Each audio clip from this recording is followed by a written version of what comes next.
So without further ado, Steve Steve Jobs. Jobs.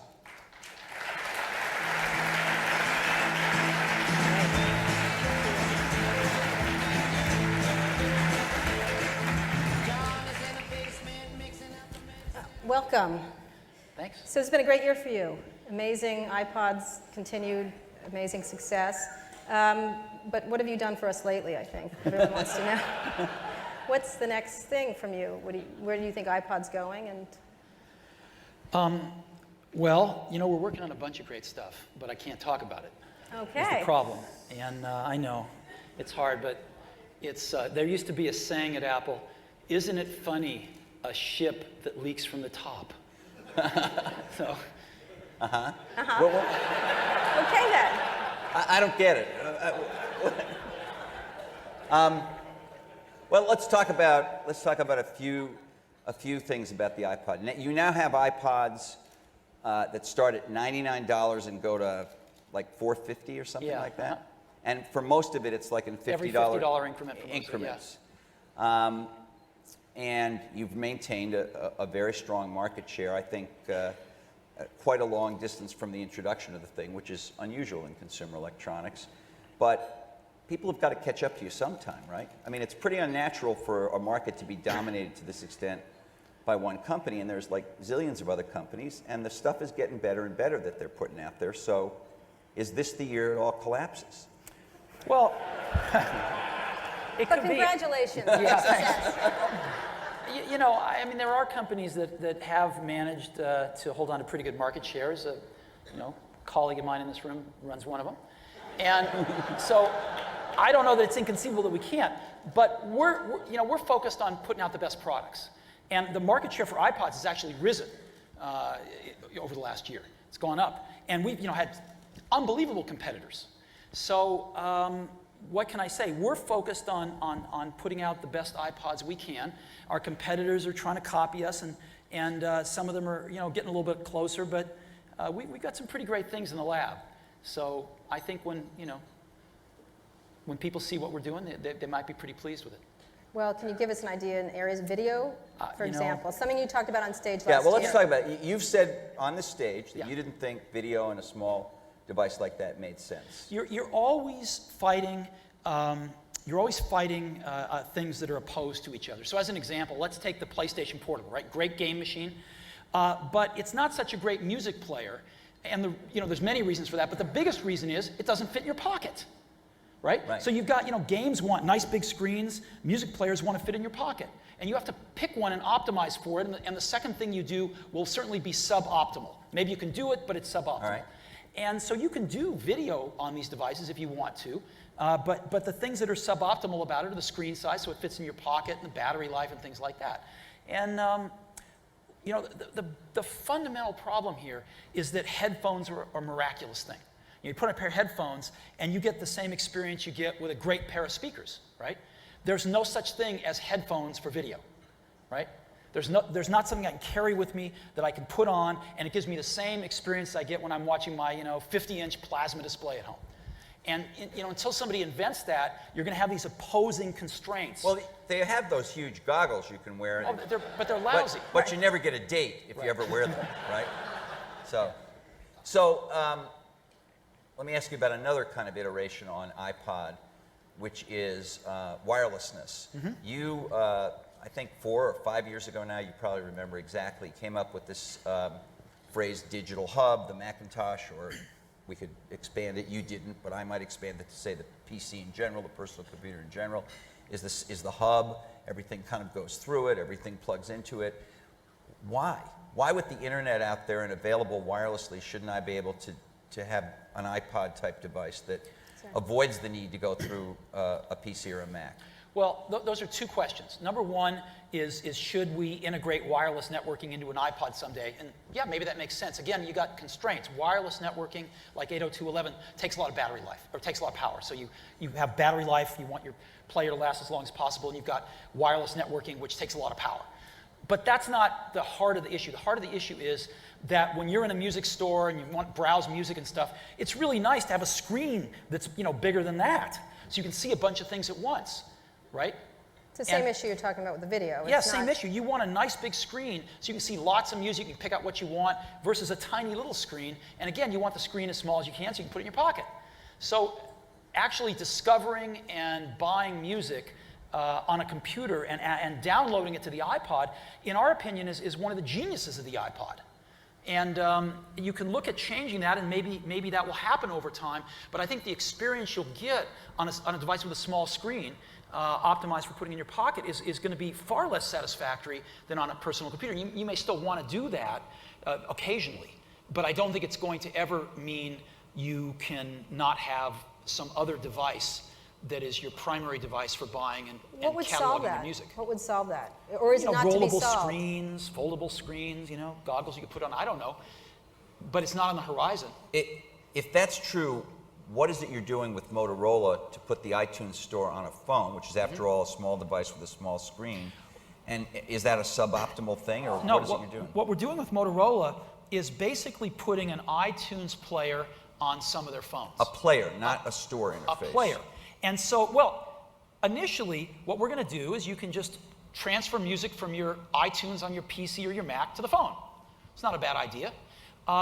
The thing about it, though, is, and maybe we'll do some over-the-air stuff later, but we don't think that that's going to be where the action is. I mean, all the carriers, they're paying more for their phones to add, 3G networks, and they're adding video, and they're adding, music playing capability. And the reason they're doing this, because the phones are going out to the consumers at the same price.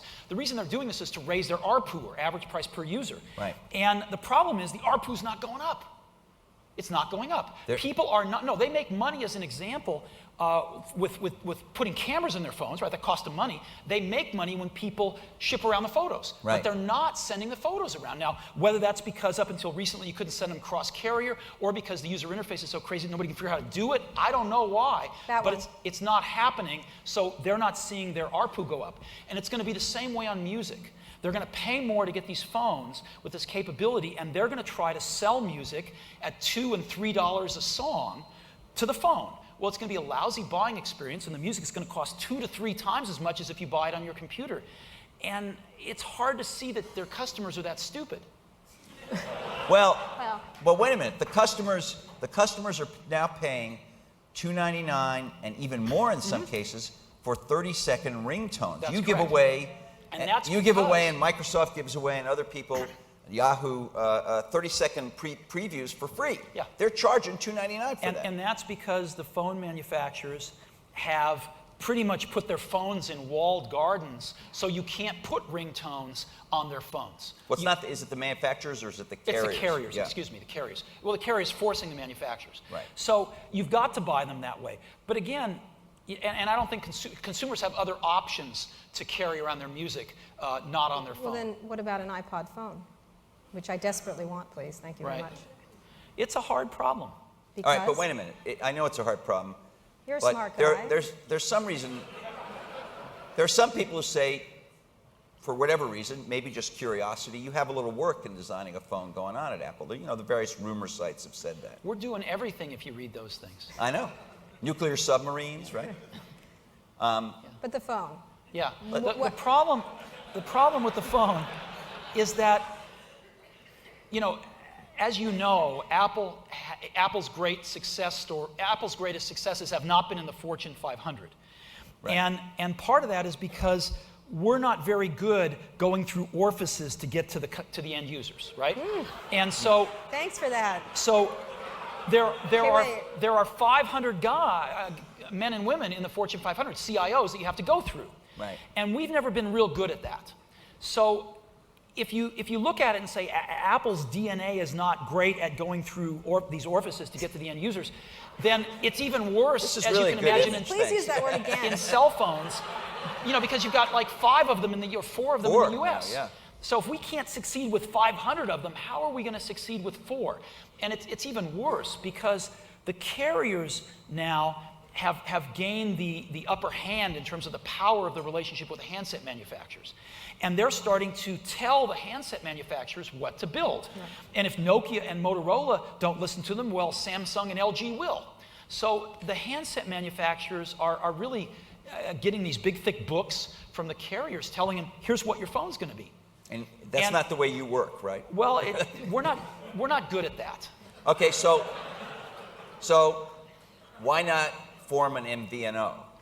In other words, your own cell phone carrier where we don't have to put up towers. You just lease it from Sprint or Verizon or somebody. You have your own MVNO, and you can make whatever phone you want. Yeah, it's not clear the endurance of those things. It's not clear that when an industry gets more and more competitive, that there's room for a lot of hands in the till. Okay, so you've said on this stage before that, for instance, in discussing PDAs and why you didn't do a PDA, you've said the cell phone is the big deal. People, carry cell phones. They do a lot of things on cell phones. They go in your pocket. Right. Pocket. Your dinner companion, Bill Gates, was quoted recently as saying that the lifespan of the iPod, the standalone handheld music player, is limited because it's all going to move to the cell phone. And in fact, the same hard disk you use in the iPod mini is now in some Samsung and Nokia cell phones. I know that you can put music software, music firmware in there and all that, plug headphones into it. Why isn't that true, that it's going to move into the cell phone? I thoroughly understand the question. And Excellent. I'm gonna have to leave the answer. job. I'm gonna have to leave the answer to our actions in the future.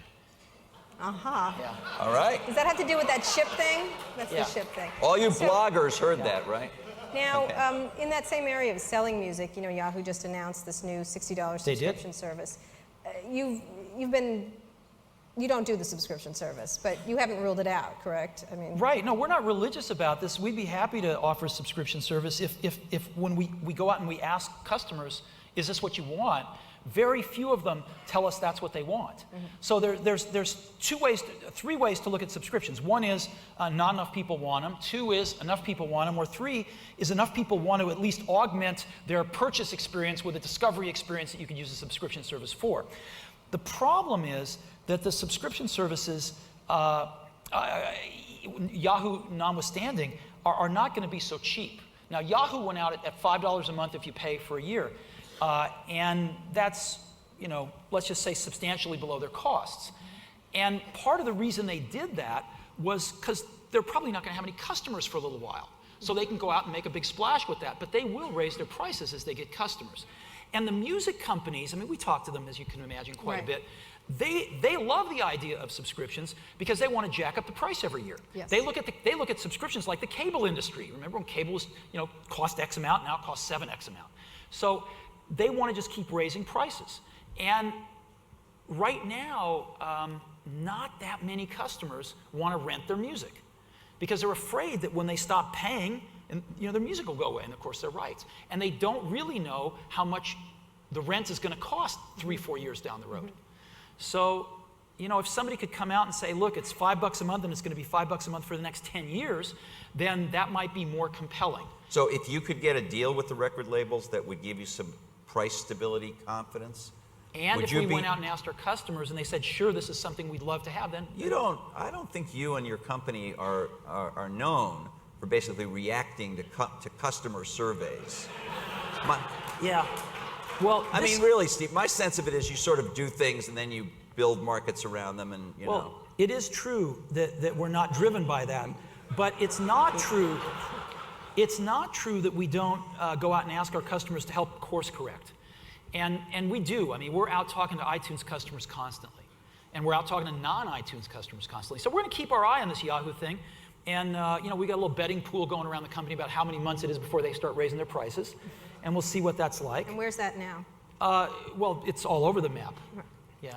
So I have 5 months as mine. Oh, do you? Yeah. Now, let me what's your relationship with the record industry at this point? You dominate, and yet we just recently had a representative from the Recording Industry Association in our office, and I wouldn't say he was hostile, but he was not like singing your praises. Well, I think there's 2 or 3 things there. One is there's this big case that's, in the Supreme Court now, the Grokster case, and they really wanted us to come out and unequivocally support their position that, the music industry is trying to fight the peer-to-peer networks, and they're trying to fight them by introducing this concept of intent. If you have a product where the intent is that you could the product could be used to steal copyrighted content, then you could be held liable. The problem is intent's a funny word. And so we didn't want to support anything wholeheartedly where somebody could say, well, you know, when you were dreaming up the iPod, one of your engineers had the intent that this could be used to hold pirated music, and all of a sudden we're liable. And we asked them to see if we could clarify that, and we couldn't reach any agreement. So we came out very strongly in favor of the protection of intellectual property and the protection of copyrighted content. But we couldn't go all the way, and that's maybe one of the things they're upset about. And the other thing, you know, is that the music companies, there's 4 big ones now, and we have really good relationships with most of them. But some of them are a little difficult to deal with. And as an example, That's a surprise. when we sell a song on iTunes, they make more money than when they sell it on a CD. And they make more money because they don't have to pay any marketing, and they make more money because there's no returns, as there is in the physical world. So we think that's pretty good. And we're selling music, you know, we've sold over 400 million songs. We're selling music at the rate of over half a billion songs a year now. But some of them, you know, they constantly talk about wanting to raise prices and this and that. So and because you have market power and you don't want to raise prices, that is difficult for them. So isn't that, I mean, aren't some of them just pissed off because they all of a sudden, you're their one big customer for legal downloading, and you dominate, what are you, 70%, something like that? We're north of 70% market share, but you have to remember the legal download music business is still only 5% of all the music that's distributed on CDs. So it's, you know, it's not like we're their biggest customer, but we're certainly in their top 10. And they don't seem grateful. When I talk to them, they don't seem grateful. I don't know what it is. Well, the good news is that customers are really grateful. All right. And they're really enjoying it. So is there anything new you're doing in iTunes iPod that you can There talk is, to yeah. us about? I brought something here to show you today. All right. So let me do a demo. One of the fun things about iTunes is we keep improving it every several months and building in new features. And we're going to introduce, I want to show you a little sneak peek. We haven't introduced this yet. We'll roll it out in the next 60 days or so. How many of you here use an iPod? Let's start there. Oh, great. Bill, is your hand up?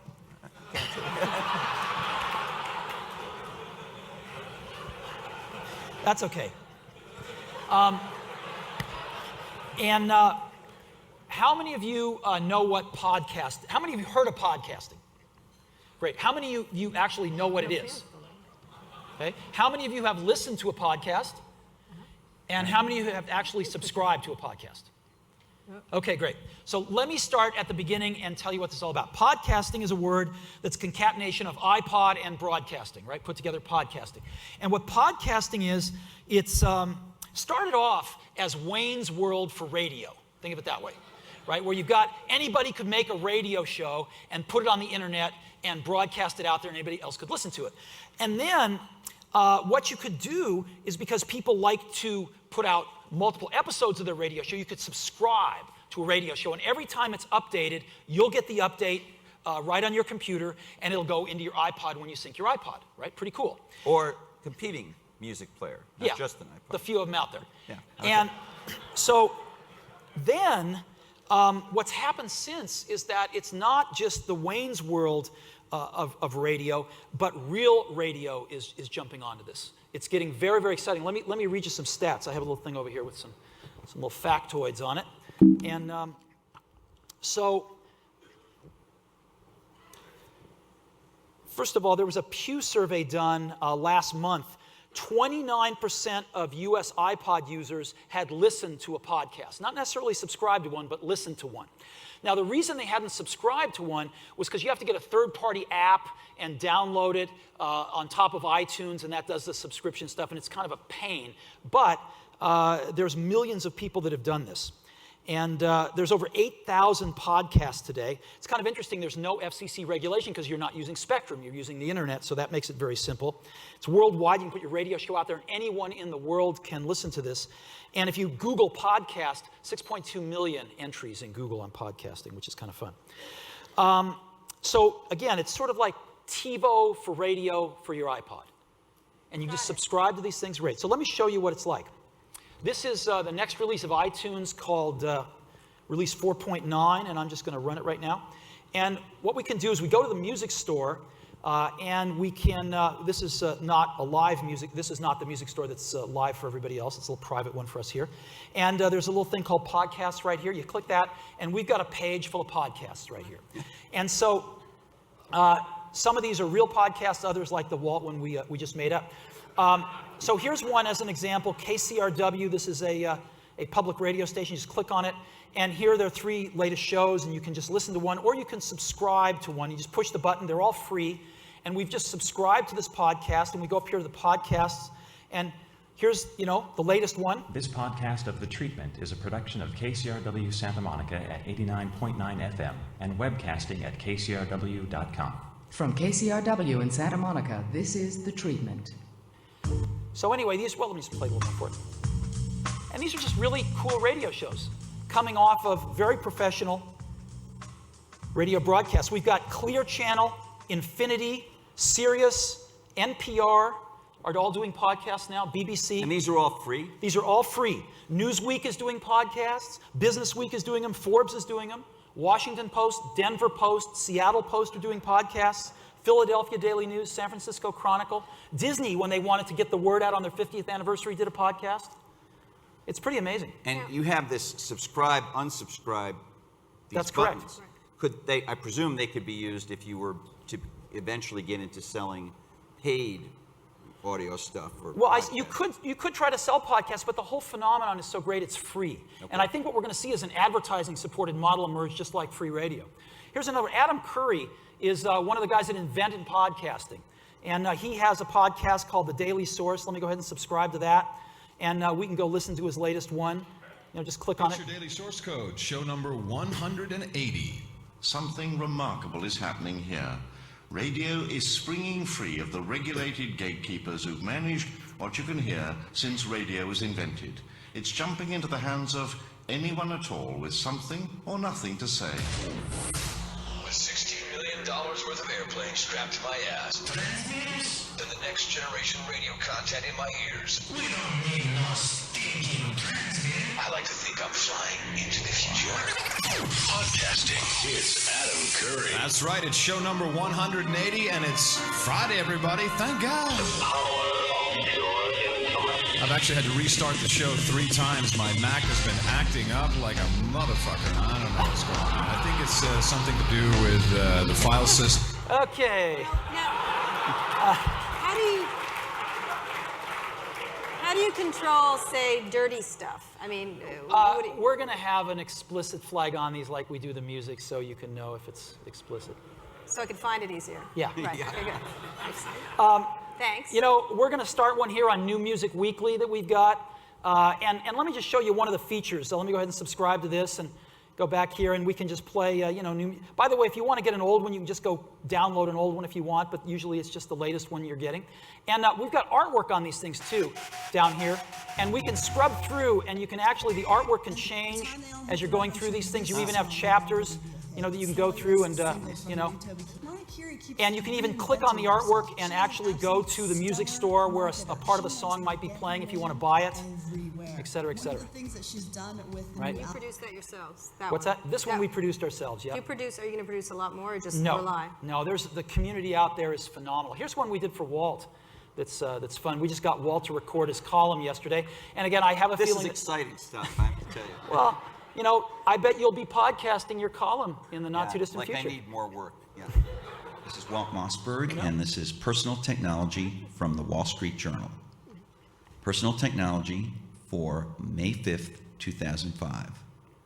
A guide to using RSS, which helps you scan a vast array of websites. So Walt's going to have to up his production value here a little bit, but we'll get there. I was going to say, that was riveting. That held me. And again, all these things. We'll have a string quartet, back there. And all these things sync up with your iPod every time you sync your iPod. So you can get these radio shows, you can subscribe to them. Every time there's a new one, it'll automatically come onto iTunes and automatically go on your iPod the next time you sync it. And remember, this has been really hard to do so far. You've got to download this third-party app, and it's pretty crufty. And I think, already millions of people are subscribing to these podcasts, and I think this is just going to send it into orbit. And this will be on both Mac and Windows. Yeah, absolutely. Yeah. And as they get a lot of them, as opposed to songs, I know there's a lot of songs, but there's, I think, 10 million blogs at this point. This is going to go, how do you manage that? I mean, in terms of the size that it becomes, from your perspective? Is it something Well, that's because easily managed? in order to subscribe to one of those podcasts, it has to be offered in your How do store. people find No, things? that's not true. No, these podcasts don't need to be hosted by us. Not hosted by it, but it has to Find appear in them. the UI of the store Correct. as a list. Yes. So how do people register their podcast with you or get them included in your We're offer? going to have a service where they can submit them very efficient, in a very automated way. And do you expect hits to happen? I mean, the hits naturally happen the way Yeah. they do in... And we'll be able to highlight, what are the 20 most popular podcasts today, this, that, and, there's editorial that goes along with this stuff too. So we can, we can highlight the ones that are really great. Yeah, just All right, like we do music. So far we've been talking about a product you make that has got, I don't know, what is it, 60, 70, 80% share, the iPod and different. But you make another line of products that's like under 5% share, or has been. Yeah. The Macintosh. We try harder. You try harder. Lots of analysts have written about this so-called halo effect from the iPod. Is that just bullshit, or is it true? Is it real? Or? Well, what we can say is the last few quarters we've grown, 3 and 4 times as fast as the rest of the industry. So we are picking up some market share, and I strongly suspect it is due to that iPod halo. How much of a role do you think the stores play in it? I think the stores play a huge role. We have 105 stores, 100 of them in this country, and we're seeing over 1 million visitors a week now, and that's a lot for us. And in addition to that, the experience they get when they go into the stores is just phenomenal. So, we've got, as an example, one of the best inventions of the store is called the Genius Bar. And you can go in with problems about, how does this software work with this, with my computer, or my operating system's not working right, or whatever it might be, repairs, you name it, and these people handle it for free. And we've, in some of our stores now, like in our New York store, we have, we're pushing 100 geniuses that work there. 100 geniuses? 100 geniuses. You found 100 geniuses Yes. in New York City? Yes. It's amazing. Who actually wanted to work for us. You say your market share has increased. What is your market share for the Mac at this point? It depends who you listen to. In the U.S., it's I think starting with a 4 now, which is good. Internationally, it's a little bit less because we haven't participated in some of the emerging markets as much as we should have. When do you expect that you'll get to 10%? I don't know when. Do you think you will get to 10%? It's possible. I've given up predicting stuff like that. We're just trying as hard as we can, and the vector's going in the right direction. Do you need a new product in that area in terms of the laptops, in terms of... No, I think something our else? products are really good. I think they're the best they've ever been. And, so we're trying to make the best personal computers in the world. I think we do. We're trying to make the best operating system in the world. I think we do. And we've got some awesome applications. So, our customers love us. We've got 25+ million customers, and I think you'd be hard-pressed to find too many other customer bases that are in love with their products as much as ours are in love with our products. And what's so great about the iPod, thank you. What's so great about the iPod is it's putting an Apple product in the hands of now, tens of millions of people that don't have one. And some of them are going, wow, this is really great. I wonder what else Apple makes. And some of them are they do going, that? yeah. I wonder. And some of them are going in to buy an iPod at the store, and they're going, what's all this other stuff here? And they're learning about our computers. And I think if people learn about our products, many of them choose them. You have been free of known successful viruses on OS X, which came out in 2001 so far. And I'm saying that carefully because there have been some viruses created in the labs, but as far as I know, there have been none that have been reported to be spreading among Macintosh computers in the real world. Yes. Is that going to end this year? What do you think? Is the temptation? There's a certain, even though you have a small market share and so you're not nearly as attractive a target, they can't bring giant corporations to their knees by infecting Macs because, as you said earlier, you're not that big in the Fortune 500. Well, they could bring one at least. Yeah, one. Yeah, right. Right. And a lot of people who love you. Actually, I learned that the Xbox guys at Microsoft had, I think they told me something like 4,000 Macs that they bought too, because they use the same processor you do. Right, they were a great customer this year, and we appreciate that very much. So do you But now We they can, promised them we'd go out and buy 4,000 Xboxes too. but now they can flood the market with used Paramax. It's an issue. But so isn't it kind of becoming something where the first guy that can infect a bunch of Macs with a virus looks like a hero because nobody? Oh, I think it's looked that way for a long time because while you may not, bring Procter & Gamble to its knees because they don't all use Macs, there's a lot of very visible, very influential people that do. So I think people have been trying for a long time. And one thing you never want to do in dealing with security and viruses is be cavalier. So who knows? It could be tomorrow when something like that happens. But we try really hard, and we have a very robust operating system in terms of security. And we have some practices that I think are certainly best of class practices in terms of how users have to relate with that operating system. I remember when we were designing OS X, Avi Tevanian, the person that was running software at the time, showed us OS X, and every time you wanted to load an application into OS X, whether it was off the internet or even off a disk, you had to type in your name and password, you had to authenticate. And we gave him incredible shit for that. We said, Avi, are you nuts? This is the Mac. And he said, trust me. And so we deferred to Avi in the end on that after trying to twist his arm for a year.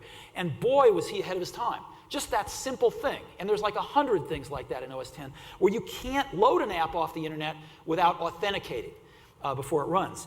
And other operating systems are implementing these same things now. But there's a lot of stuff in 10 that was thought through correctly. Now, we don't market this because that's like, the red cape and the bull. And this is a problem we all have. So I don't think it should be used as a competitive, a weapon. But OS do you X's been think pretty it good is so far. Do you think it's a competitive factor? Do you think you're at least getting consideration from people that might not have given you consideration because they want to find a haven where they think they'll have less hassle from viruses? Well, I think it's a fact, number one. And number two, I think we've certainly had people come to us and say, we clearly have to have a more heterogeneous environment now.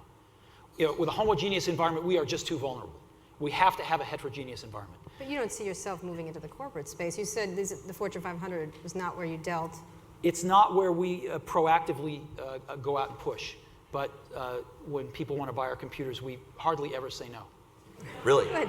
Good. Even if they live in an orifice, you're willing to go. That's great.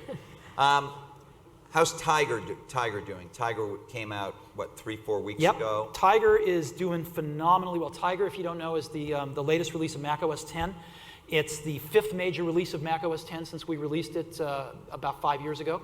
And it's phenomenal. It's the most successful, it's the best OS Apple's ever released.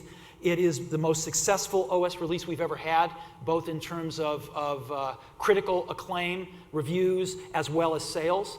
And we couldn't be happier with it. Do you have any idea what percent of your user base, I know it's early, but already has converted? We do, but I can't say because we're supposed to keep those things quiet till we announce, earnings and stuff. Really? So, yeah. That's not the rule here at D. No. So you can tell us. We won't tell. This is like That's the 'cause you don't have SEC. earnings. No, the SEC has declared this like a free zone. Yeah. You can say whatever you want. A free information zone. Right. Is it can you have us the percentage of how many of the people use it? Yeah. Oh, we know this every Okay. week as we tally up our results, but I can't say. All right then. All right. So How many of you have ever seen macOS X Tiger? Any? Great. Do you guys? There's a lot that haven't though. Can I show one or yeah, two you could features? show a few things. Sure. Let me just show 2 things in Tiger here, real quick. I know don't want to bore those of you who are using it, but there's just 2 features that would be fun to see. One is called Spotlight. We live in the Google era. Thank you, and we can find stuff on the internet really fast, but it turned out it was much harder. It started to be much harder to find stuff on our computers than it was to find stuff on every server on the internet, and that's pretty crazy. So a lot of people have been working on desktop search. We demoed this about 18 months ago, and about 9 months ago, we saw Google and Microsoft and come out with desktop search tools, and I think we've seen Yahoo come out with one too. Mm-hmm. And we actually, from the very beginning, wanted to build it into the operating system. And the reason you want to build it in the operating system because it just works better. It's far more comprehensive than an add-on tool. And maybe most importantly, it knows when to update its indexes. it knows when something changes because the operating system's smart and can say, hey, this file changed, you better go update your data for that. So things get updated instantly instead of waiting and therefore missing results. So we could go search for something. We just put something up in the menu bar here, little place to type in. I could type in baseball. And boom, it finds stuff, whether it's images or documents or presentations, whatever I want. I can just go click something and open it. Right here, a PowerPoint presentation, Excel document, mail message, contacts. Or I could say show everything. There's 401 things it found. It brings up another window, and it shows me images. As an example, there's 325 of them. I can see them all. Boom. Find images real fast, or go back to just looking at my top 5. And I've got documents here. I could open up an Excel spreadsheet, and it's got something about baseball in it somewhere. Go up in a PowerPoint presentation. Again, a mail message. Boom. There's a mail message having something to do about baseball. And so whatever it is you're looking for, you can just find it instantly. I could, again, type in Yosemite. And any app, even inside of PDFs, here's a map of California that's a PDF file. And inside this map of California, there is the word Yosemite that it just zoomed in on, inside a PDF. So it finds things just about anywhere in the system just about instantly. So that's... How is this different from the Google add-on desktop search for Windows or the MSN, which a few days ago came out of beta with their, or it's actually called Windows Desktop Search. Why is this, isn't it the same thing? It's better. You don't have to spend $129 on a new OS to get those. They're free. Well, it's better in 3 ways. Number one, it's far more comprehensive. It searches many, many more things. Really? Oh, sure, absolutely. Okay. Finds applications, finds preferences, finds everything all over the system. Many more application types as well. Number two, it knows when to index because the operating system tells it something changes. These other tools are not up to date. So you have to tell them to index, or they index on a schedule. But if you're trying to find something that changed 5 minutes ago, you're not going to find it with these tools. And number three, this is built into the system so applications can actually build this feature into themselves. So as an example, we joke around a lot, but Microsoft and Apple have a really good relationship with each other. And they have a Mac business unit, which does a great version of Office for the Mac. And they are building in Spotlight into the next generation of Office. Spotlight is the name of the Spotlight is the name of the search technology. So you can find stuff from their applications as well. Even though this finds stuff from the Microsoft applications today, they're building it in to do some... Well, it doesn't find stuff in Entourage Doesn't find stuff in Entourage, that's And they're going to build that in. Yes, they are. Okay. Now, is this the way people are going to compute the way they deal with their desktop? We've had when I got back to Apple 7 years ago, the Finder, which is our file management system, was the face of the OS. And in every user interface study we've ever done, and I'm sure everybody, it's pretty easy to learn how to use these things till you hit the file system, then the learning curve goes vertical. And so you ask yourself, why is the file system the face of the OS? Wouldn't it be better if there was a better way to find stuff? Yes. Now, email, there's always been a better way to find stuff. You don't keep your email in your file system, right? The app manages it. And that was the breakthrough, as an example, in iTunes. You don't keep your music in the file system. That would be crazy. You keep it in this app that knows about music and knows how to find things a lot of different ways. Same with photos. We've got an app that knows all about photos. And these apps manage their own file storage. So you don't have to go trudging through the file system to find stuff. What we've wanted to do for a while is take the last vestige of this over with something that was easy to use. And that's what Spotlight's going to do. And we're already seeing people using their Finder less and less and less. And eventually, the file system management is just going to be an app for pros. And consumers aren't going to need to use it. But they have to trust that this is going to find everything. Yes. Just like they have to trust that the file system is going to file everything and it's going to be there tomorrow when they go to look for it. And so people are going to stop making folders, I think the majority, that project, I think the majority of consumers are going to have dramatically less use, and some are going to stop using the file system altogether. Directly, yes. And just do this. Yes. Use this plus their other apps, like iTunes, iPhoto, etc. Now, some of the Windows products do many more previews than you do in here. The Microsoft, the Windows Desktop Search, for instance, the Yahoo one, almost anything they'll preview. If it's a Word document, they show you the Word document in a separate panel. If it's music, you can play it.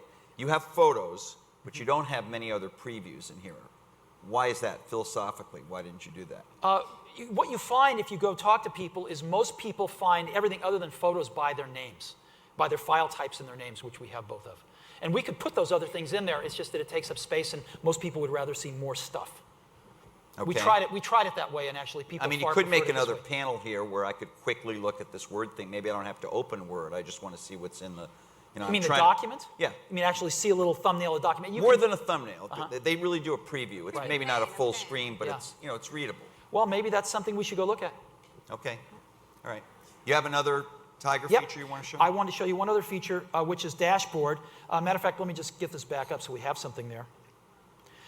So let's say you're working on something, you got a bunch of windows up, a bunch of apps up. You want to just check something. You want to find out what the weather's like, et cetera, et cetera. And we came up with this thing called dashboard, which has just got to be the most popular feature of Tiger. You hit this thing right here, and boom, these little widgets come onto the screen instantly, and you can get them off.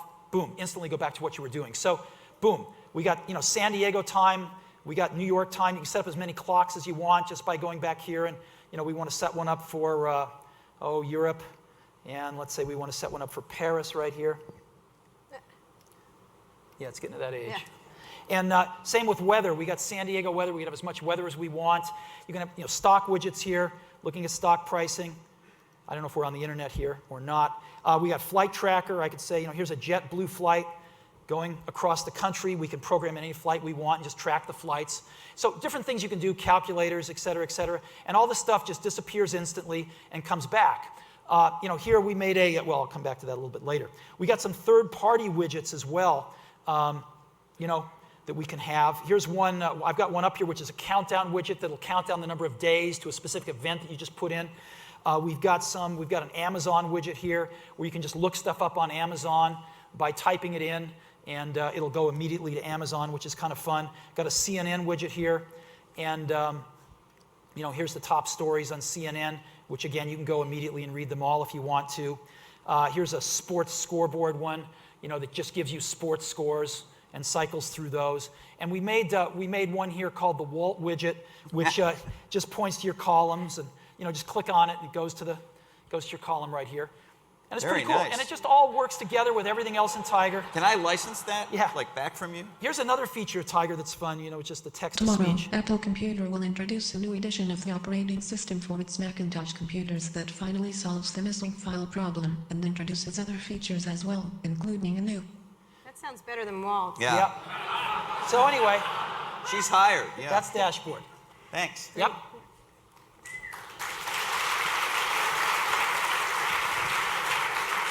So you wear another cap. I don't know how much time you spend at Pixar. You could tell us if you like. What's the split between them? And It varies. I try to spend 1 day a week there physically, but when we're getting ready to release a movie, I can be there all week. So it's dynamic. the new movie is Cars coming out. We have a movie coming out in about a year called Cars. It's our next one. What is going on in that business from your perspective? I just finished the Disney book by, totally blanking. Jim Stewart. And it was, in it, you were talking a lot to Roy Disney, and one of the things you said is, I'll never do business when Michael Eisner is there, and he's moved along. Yeah.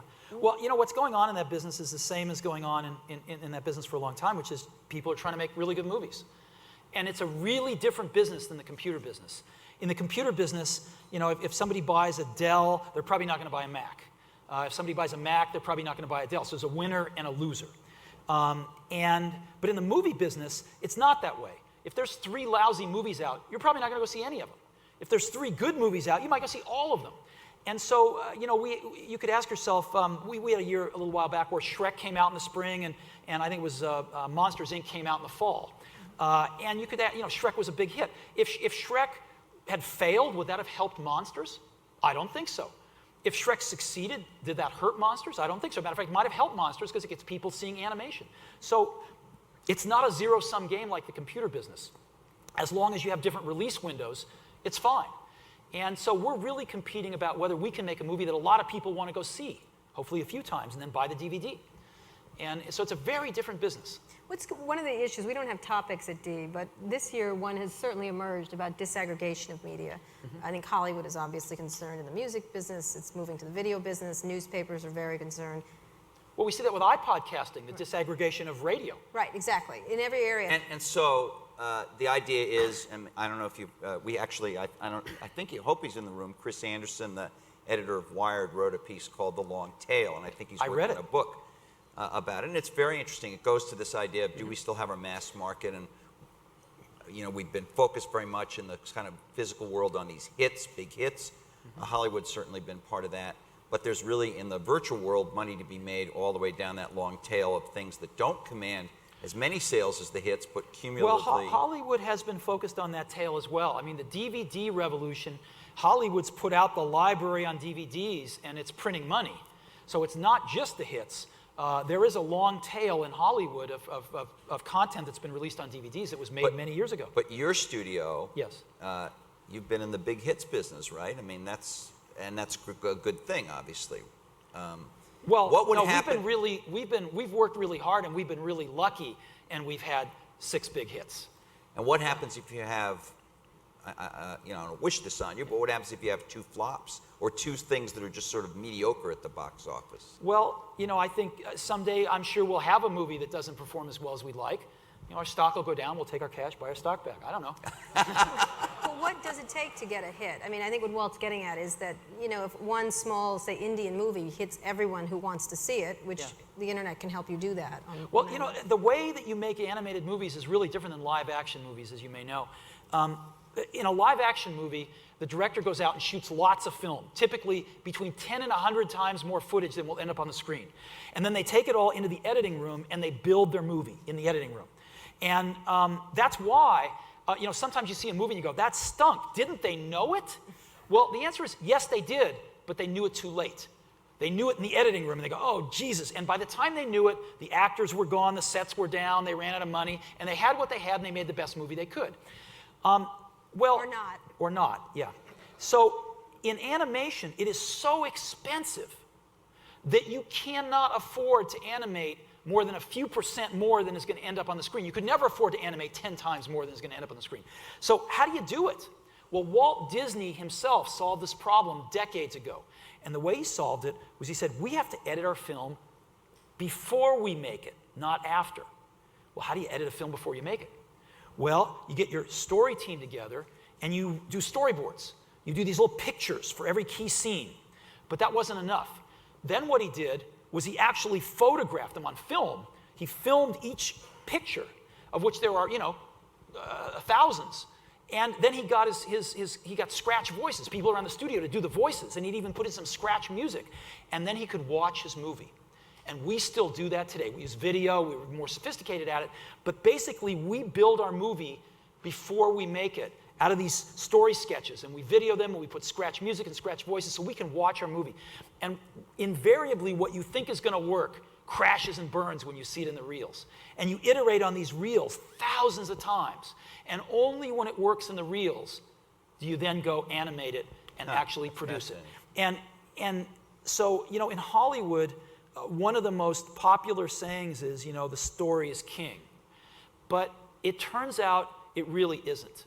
Because when push comes to shove, when a movie's in production and there's a lot of mouths to feed and they're waiting for stuff to make, and the story's not working, almost everybody says, well, we just have to make the movie. And one of the things that I'm proudest of Pixar of is we have a story crisis on every movie, and production's rolling, and there's mouths to feed, and something's just not working, and we stop. We stop and we fix the story. Because John Lasseter, you know, who's one of the founders of Pixar, he really instilled a culture of story, story, story. And even though Pixar is the most technologically advanced studio in the world, John has a saying that's really stuck, which is no amount of technology will turn a bad story into a good story. So that's, I think, one of the reasons why we've been so fortunate, is that we get to look at our movies before we really make them and perfect them in reels and then go make them. Well, does that endure in Hollywood now? I mean, what is changing in the way they make movies? Or not much? Or is this idea of the story still important everywhere? Because that's sort of an old idea. It's one of those things where it's easy to say and harder to do, expensive to do. And everybody has to make their choice. And it's one of those things you find out what people really care about, you know, when you're in a tough situation and the meter's running. Then you find out how important they think the story is. Let me ask you about the technology which is makes possible the kind of animation you do, kind of animation DreamWorks has been doing. What part of the curve are you on in that technology? Is it still, gets better but also more expensive, or you're at a point where it comes down in price, or, I mean? Well, when we first started this off, one of our frames, there's about 120,000 frames in a movie, in a 90-minute movie or so. One of our frames used to take about 3 hours to render, to take all of the mathematical data and actually make a picture. And now we have computers that are about 10,000 times more powerful, throwing at the problem. And you know how long it takes to render a frame? About 3 hours. How could that be? Well, because the appetite grows just as fast as the technology is there to feed it. And so if you look at a frame of The Incredibles, it's vastly richer than a frame of Toy Story. And our next film, Cars, it takes it even to another level. And so it's unbelievable what we can do, and the artists want to do it. So we're constantly inventing new technology, and it's just getting used like that. What does that do to the actual look of it? I mean, is it Oh, more it gets realistic? far more detailed, far more realistic, if that's what the director wants. I mean, realism is just a random point in the space of what you can do. Like The Incredibles, they didn't want realistic humans; they were caricatured humans. For Cars, it's actually much more realistic. Some of the sets you'd think were live action, but they're all synthetic. So it's still. It's so much richer that in order to hold it to 3 hours, you have to have much more computing power. And does that cost you more? And much more sophisticated software. Much more. I mean, we're reinventing. So a lot of it is software. It's all software. It's all software. So as an example, the video games, the new Xbox coming out, which looks great, and whatever Sony and Nintendo will do. I mean, they're saying, gosh, we'd like to put Toy Story, real time. We can render Toy Story on a game box, and that's great. But what we can put on the screen now is literally 3 orders of magnitude more detailed, more sophisticated. So. At Pixar, do you use Macintoshes at all to do We this do. work? We use Macs. We also use PCs running Linux. Pains me to sign the POs to Dell, but I do it. And in terms of this idea of Hollywood, and it gets back to the iPod, this disintermediation of media, where do you see Hollywood continuing in that stream of going from the movie to the DVD, selling the... Well, again, DVDs are where it's at right now in Hollywood. And so Hollywood, though, has watched what happened in the music industry, and they want to avoid it. And it's a much more mature distribution than music. As an example, before iTunes, if you wanted to listen to music, you had to go out and buy the CD. Right. That was it. In Hollywood, if you want to watch a movie, you can buy the DVD. You can rent the DVD, both at like going down to Blockbuster. You can have the DVD delivered to your house with Netflix. You can watch it on pay-per-view. If you want to wait a little bit, you can watch it on free TV. You can watch it on the airplane. There's a lot of ways to watch a movie. And so, and it's cheap. You can watch a movie very inexpensively now. So it's not like the music industry where you had to pay $16 for a CD and that was it. You can watch a movie, you rent a movie for, $1.50. And so I think, however, it's always going to be on the internet, right? This is what we told the music companies, and it's what we tell the studios. You will never keep your content off the internet, because all you have to do is, all there needs to be is one way to hack it by one hacker, and it's on the internet. The new Star Wars was on the Yes, internet. of course. Like It the day will it came out. never end. And so what you have to do is construct business models that are more enticing than free off the internet by some hacker. And I think iTunes, as an example, has said, hey, there may be a way to do that. And Hollywood is beginning to explore ways to do that as well. Now, in the current version of iTunes, not the one you showed, but the one that's out, there was an unannounced feature. It's not like Apple not to announce whatever it thinks is cool, but there was, all of a sudden, in iTunes, the ability to play video clips. Right. You didn't announce it. What is that in there for, and why didn't you announce it? Well, we're putting it in there because we are now with some albums. When you buy, our whole mantra was we wanted to give the customer the choice of whether to buy the album or individual songs. And it took us a while to convince the music labels of that, but we did. But we still love to sell albums, and we do sell a lot of albums. And we'd like to entice people to buy albums, and so would the labels, by giving them some extra stuff. Maybe an extra song or two. And we're doing these PDF booklets now that we started off with U2, and we're doing with a lot of artists now on their albums, where we put together a special booklet you can download in PDF that's pretty exciting. And the other thing we can do is we can put a music video with that album. So there's a few albums on iTunes now where you buy the album and you get a music video and a PDF booklet and an extra track. It's And just an that's extra feature. it's an extra feature to entice you to buy albums today. Do you have it between now and D next year? Do you expect that you'll be selling videos, movies, any other form of videos? Anything's possible. Anything's possible? That's possible. You don't rule that out. You wouldn't expect to be viewing them on an iPod, but for viewing them on a computer? It's job security for me not to tell you this, so you invite me back next year. Aha. I can't let you get off the stage. We're going to do some audience Q&A without asking about a side controversy that is going on, which is you're suing a bunch of journalists who have their own websites or blogs for revealing some of your future product plans. Right. And I think it hasn't really gone to trial. It's gone through a few stages, and you seem to have won each stage. But there's a big uproar because don't you think journalists have a First Amendment right to report news about companies or the government or anybody when they find it? What's the deal with this? Why are you doing Well, this? it turns out the law is actually pretty clear on this. And the law says that journalists do have a First Amendment right, except if they break the law. Breaking the law trumps the First Amendment. And the law is quite clear on this. And the people we're going after took Apple trade secrets, things with, drawings, schematics, confidential documents with the Apple Confidential stamped on them, and they published them on the internet. And we take exception to that. We're not the only ones. Intel and several other companies have filed briefs in support of what we're doing. And now, there are times in history where courts have decided on a one-off basis that publishing things, even though these journalists are breaking the law, this is in the public good. And they have overruled breaking the law, and they've said we're going to allow these journalists to publish without going to jail. And that's happened several times in our lifetimes. But we don't think this is one of them. We don't think that satisfying the curiosity of Mac customers, and more importantly our competitors, is so much in the public interest that it's going to result in these journalists being allowed to break the law. Would you have sued the Wall Street Journal if it had done something like this? Well, see, this is a very interesting thing. Would we have? I don't know. We might have, but see, the Wall Street Journal has, serious thought behind what they publish. And they publish things, and they have a lot of editorial introspection about what they publish. The interesting thing today is anybody can be a, quote, journalist, unquote.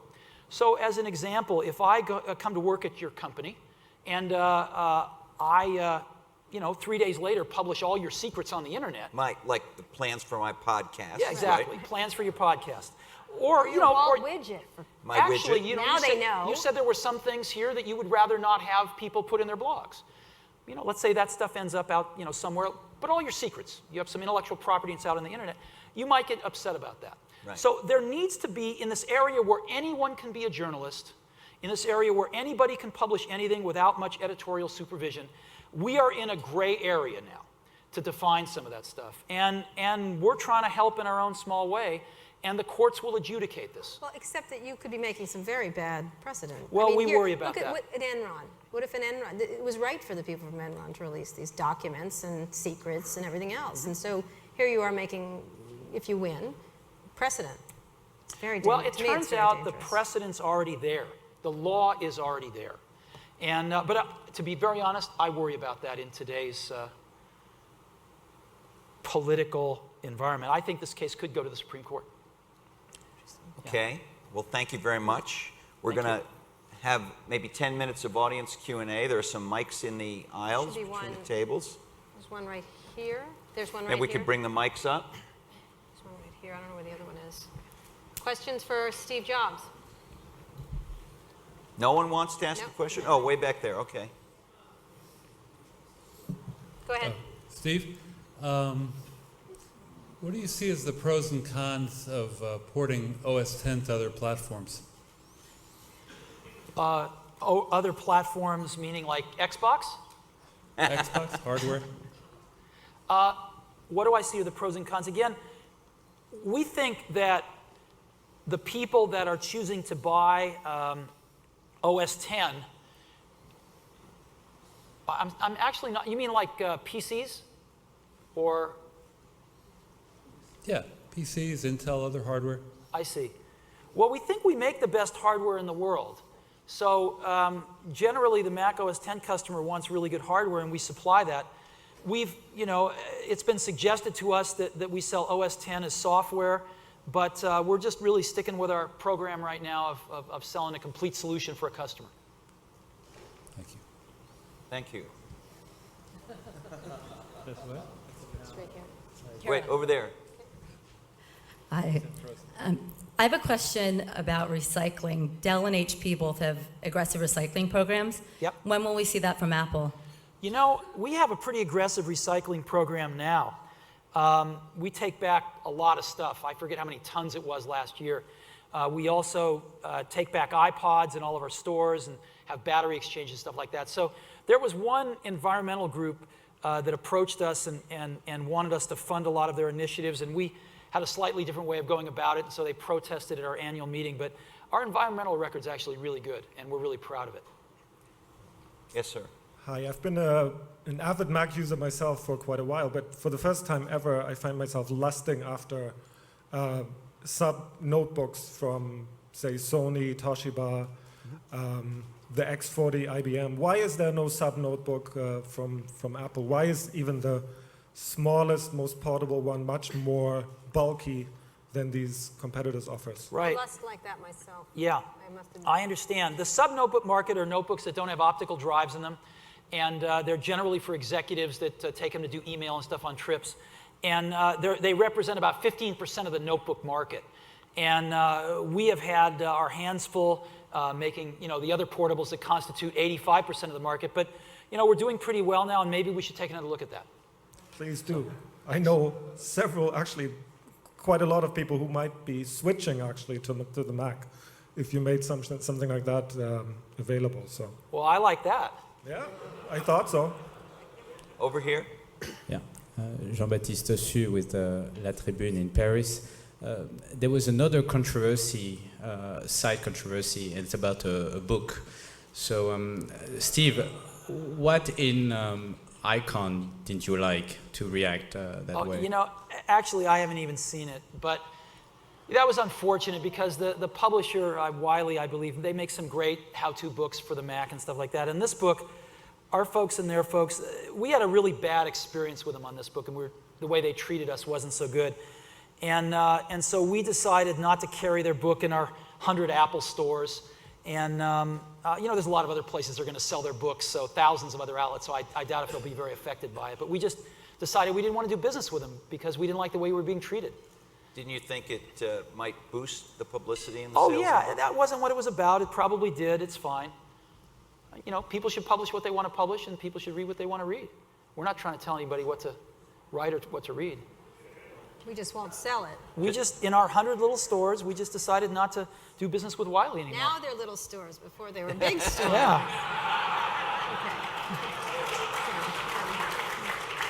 Jan? Steve, many people, many Mac owners are very passionate about their machines, but they're also very passionate about you personally. You've had a very tough year.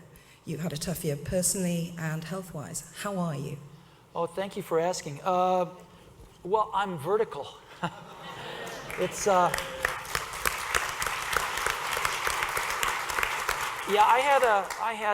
I was diagnosed with a very rare form of pancreatic cancer, which fortunately was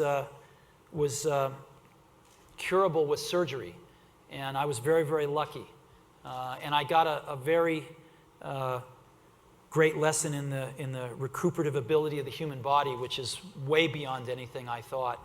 And I also got a wonderful experience of a lot of people sending really great wishes my way, and I will always remember that for the rest of my life. So, like anything like that, it was pretty awful, but it had a few blessings in disguise. And I feel great. So thank you for asking.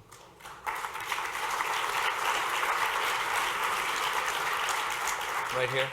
Steve, if your desire is to try and get a halo effect out of the iPod or into the Windows community, are we likely to be able to see WMA as a first-class citizen for iPod? You know, we don't get any requests for that. Here's a request for that. Why would you like that? I would like that because I have a library that's filled with a bunch of WMA stuff that won't go easily onto without re-encoding. We will, actually, there's two kinds of WMA. There's unencrypted WMA and encrypted WMA. And unencrypted WMA is automatically converted. So if your library is unencrypted, we automatically convert it. Now, Microsoft had the encrypt checkbox checked for many years on WMA. So some people, unbeknownst to them, actually were are protecting their library as they were encoding. Well, why convert it? You've got a smart device. Why not play it? Well, there's, people have different opinions about the different encoders. We think the open source or the open standards encoder and decoder AAC that we use, we like that better than using Microsoft's proprietary technology for that, and we think it sounds better. So we've chosen to support that one. Reason. It has nothing to do with your history of competition with Microsoft? Even if it's better. Actually not. We actually talked to Microsoft about licensing WMA at one point in time, and the license terms that came back were so onerous that we shelved it. You're talking about Open WMA or their encrypted version that's sold at some of the, at all the other download stores? We were talking to them at the time about both. And this was, a few years ago, and the terms that came back were just not something we felt we could live with, so we went with an open standard, which was AAC. Well, even if you're right about the quality differences and subjective, obviously, converting from WMA to something else will only get lower quality. So you could definitely do better native. Yeah. It's interesting. We really don't get that request very much. But Thank you. I'll put it in the hopper. Steve, there's 1,000 bloggers at Microsoft and bloggers at people at Apple, I understand, are not allowed to blog, and you don't blog. I'm saying employees. Why is that? Well, I don't blog for the same reason that I read Bill describing why he doesn't blog. It's a pretty time-consuming thing, and once you start, you kind of feel like it's one more thing you got to do every week. So that's why I don't blog. But in terms of blogging at Apple, again, we have a lot of secret stuff going on, and it's one of those things where we'd really rather not have to have some of our employees spreading that around and not have to get upset with people who made a bad judgment about what to put in their blog and what not to put in their blog. And then one other thing, will you be able to add any RSS feed or any podcast's RSS feed to iTunes, or is it only through the store? Oh, you'll be able to add anything you want, completely open. We're just working with the open standards out there, yeah. And will you help companies like ours sell podcasts, be an Audible? So if we wanted to sell a podcast through your service, would you help us do the fulfillment? We're planning on having all the podcasts be free at first, but zing me an email with what you've got in mind, and we're open to anything. Same email I always send it to you on? Yep. Okay, you got it. All right, we have time for one more over here. All right, so my wife right now is actually watching Desperate Housewives using her TiVo, she is entirely non-technical, a technology brand she loves. And I'm embarrassed somewhat to admit it as a Windows bigot. She actually forced me to buy her an iMac this weekend. Two brands she loves, the Apple and the TiVo. Are they going to come together? Well, first let me say that you married a smart woman. And one with great taste. There were rumors floating around that Apple was one of the many companies that was thinking about asking TiVo if they wanted to be acquired by them, and that was not true in our case. It was not something that we really thought about too much. Again, the real issue surrounding this stuff is the gatekeepers, or the aggregators of the television experience. Comcast comes to mind, and as well as the others. And again, they have they subsidize set-top boxes. And so what that's done is it's distorted the marketplace. So you could make the best set-top box in the world, and put it out into the world at $300, $200, much like TiVo did. And you don't get much traction if you can rent a set-top box for free or for $5 a month from your cable company. So much like the phone companies, I think we've got an issue that is definitely a limited innovation in that space. And you see people trying to go around it, like TiVo did, like Xbox may do in the living room, like other things have done in the living room, without a lot of traction, to be honest. And I think Xbox did a lot of traction as a game machine, but in terms of trying to really supplant or usurp the set-top box, which is really where the action is if you want to reinvent television, it's difficult. Well, they're only, I mean, to be fair, the new Xbox is the one that really has much of that in it. That's so what, yes. We don't know yet how Right. it will go. But I think people will find it hard to get around that. And unfortunately, that's limiting innovation. Well, can I just expand on that for a Yeah. minute? Microsoft, of course, has the Media Center edition of Windows, which does DVR and a lot of other things. They continue to iterate on it and add new features and interesting things. It doesn't seem like they have to get Comcast permission for that, the way that a cell phone handset maker may have to get Verizon Wireless's position or a straight set-top box maker. Is that, there was a lot of speculation when you brought up the Mac Mini that you could take that and make some kind of a... Again, though, if you really look at it, the Media Center is a fun product, but it really, has sold not high volumes, even by our standards. And so that's, it's been not been a raging success except compared with what it did a year ago. So that's one. The second thing, though, is that if you decide you want to hook your Media Center up, you can't replace your cable box because the cable box has got decryption in it and the Media Center doesn't. So you've got to have your cable box and the Media Center, and the number of remotes we all have keeps multiplying like rabbits. So this is part of the problem. What you'd love to do is rip out that cable box, put in the Media Center or whatever, and really have a much more integrated experience. But there is cable card coming, and it's Microsoft... a constant time to here. It keeps getting delayed, a year and then a year and then a year. So it's constant, kind of 2 years, and then it'll be here. And then you have to get people to use it. And then you have to get, and even when you get people to use it, the first generation of these things isn't going to handle things like HPO and stuff. So it's a real mess. And so, like with the cell phone case, you're not that anxious to get involved in it for that reason. Well, again, a lot of people have beaten their heads against the wall, and TiVo, what a great invention. It hasn't really gone very far. And so, I admire Microsoft for continuing to try and keep at it. And sooner or later, there will be some plate tectonic changes in the industry, and maybe the grips that the providers today have on this will loosen, and there'll be an opportunity for more innovation. Thank you very much. Thank you very much. Thank you. Thank you. Thanks. Is that okay? Yeah, that's great. Amazing. Thank you. We're going to dismiss. Is that okay?